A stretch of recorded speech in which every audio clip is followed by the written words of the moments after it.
America surpassing a staggering 35 trillion in national debt, what does this mean for our financial future?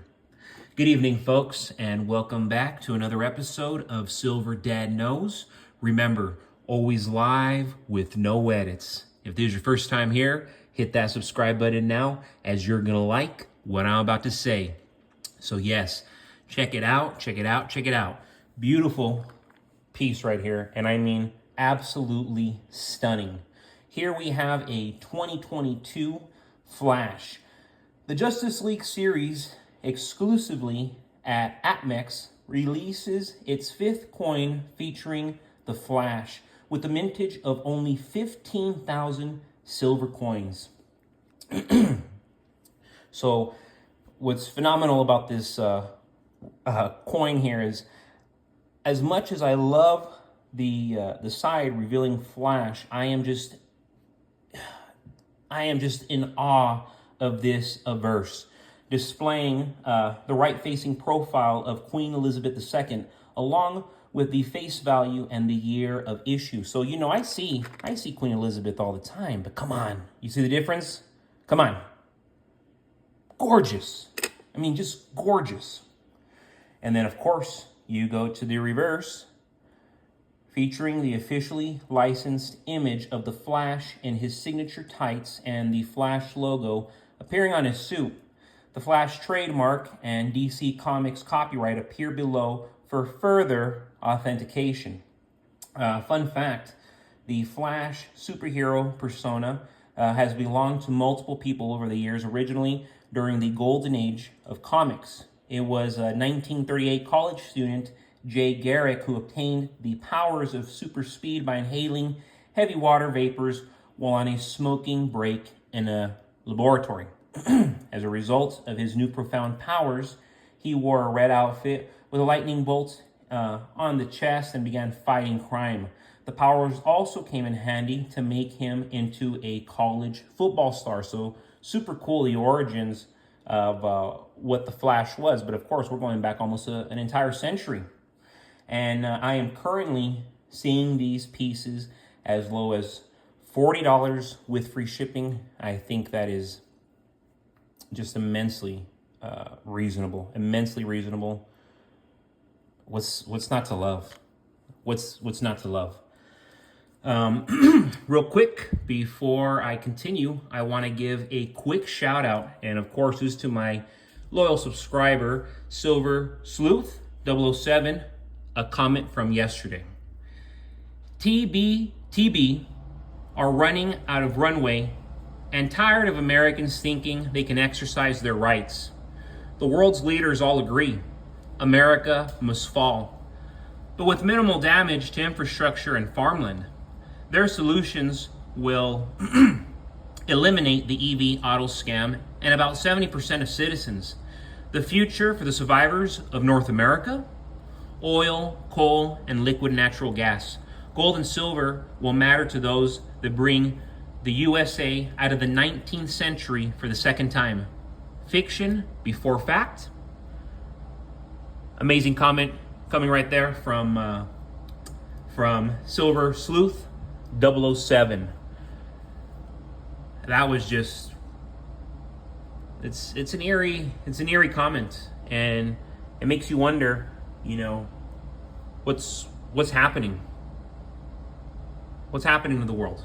What's happening to America? The United States has surpassed a historical fiscal milestone. We've now hit over 35 trillion in national debt. To put that into perspective, that's roughly 4,000 for every individual and about 266,000 for every U.S. household. Our debt, as a percentage of GDP, is now above 122%. In less than 7 months, Washington managed to accumulate another 1 trillion in debt.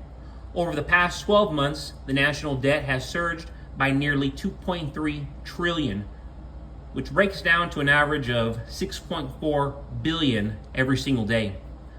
Also, every single day, we spend 2.4 billion on interest expenses alone. This money could be going to essential services like free school lunches for children or desperately needed infrastructure projects. Instead, it's servicing our ever-growing debt. This is important for all of us, especially if you live in the United States. Think about whether this astronomical surge in national debt has benefited you or anyone you know in any way. The reality is that it hasn't, and we, along with future generations, will be stuck footing the bill.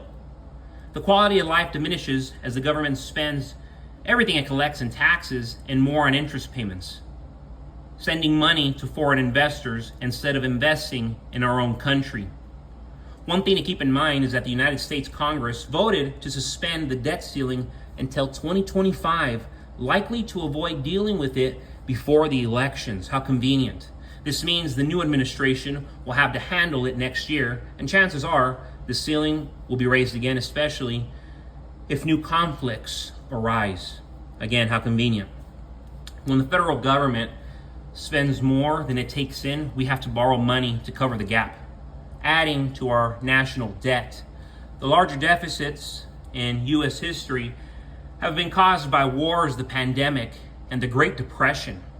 The main drivers of the U.S. government's budget deficits, according to the Peter Peterson Foundation, are America's aging population, rising healthcare costs, and a lack of government revenue. These factors will continue to put pressure on essential programs like Social Security, Medicare, and Medicaid. The projections show the debt held by the public will exceed $50 trillion by 2034, which means it will consume the entire U.S. economy's output. Serving this debt is already one of the largest budgetary outlays, exceeding defense spending and soon expected to surpass welfare and education combined. It's finance. You know, that's what it is. It's like this is all finance. You know, to finance its operations, the federal government has to issue debt, which needs to be appealing to investors. Earlier this year, two of the big three credit agencies, Moody's and Fitch, downgraded their outlook on U.S. debt due to fiscal deterioration. Persistent debt ceiling negotiations and surging interest payments. Add to that extreme geopolitical tensions and domestic political instability, and it's easy to see why even our most loyal allies might be hesitant to purchase our debt. Can't blame them. You just can't. It's like it's a bit idiotic at this point, and I hate to say that. I really do. So wow. 1940 Mercury dime. While the obverse depicts Liberty wearing a winged cap, these are known as the Mercury dimes due to the similarity of the cap seen on the male god Mercury. Fun fact, these were designed by Adolf A. Weinman. Their image was so popular that when the U.S. Mint struck its first Palladium eagle coin in 2017, it selected Weinman's design. These were originally 10-cent legal tender in America at a time when a dime could purchase a Superman comic book, a loaf of bread, or 2 bottles of Coca-Cola. The 1940 Mercury dime was struck in 90% silver at the Denver Mint while war raged in Europe. Hitler's German forces invaded Belgium and the Netherlands, then marched through France into Paris. Soon they would launch bombing raids over London. A peacetime military draft lottery was held in the United States as the prospect of war loomed larger. So these are some very serious times. In a sense, almost comparable to what is taking place in real time. But yes, just really love these. The back just looks excellent. The front, decent. The back, excellent. And it's so funny, but that always happens with a lot of these coins, where one side looks phenomenal, the other side looks horrid. Of course, unless you're looking at a uncirculated piece, such as this beauty. You know I'm always talking about that boy, especially everything that's happening right now. But, folks, thank you so much for joining us for another evening of Silver Dad Knows. God bless you. God bless your household. And as always, God bless America.